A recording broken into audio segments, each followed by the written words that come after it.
అందరు నిద్రపోతుంటే నువ్వు నిద్ర మానుకొని కూర్చున్నావు. ఆయనలో కృప మేలుకుంది. ఏమి నా కుమారుడా, బిడ్డలందరూ నిద్రపోతున్నా, నిద్రపోలేదేంది నువ్వు? నా పరిస్థితి నిద్రపోయేటట్లేదు తండ్రి, నాకు నిద్ర పట్టట్లేదు తండ్రి, నేను అనుభవిస్తున్న ఈ వేదన నాకు నిద్ర రానివ్వట్లేదు తండ్రి, నా కండిషన్ సీరియస్ గా ఉంది తండ్రి. అవునా, బాధపడుకో, నేను సాయం చేస్తాలే నీకు.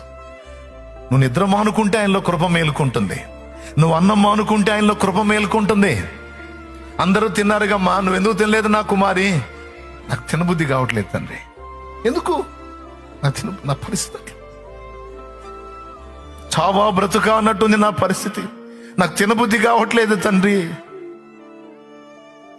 అవునా, దేన్ని బట్టి నువ్వు అన్నం అనుకున్నావు నా కుమారి?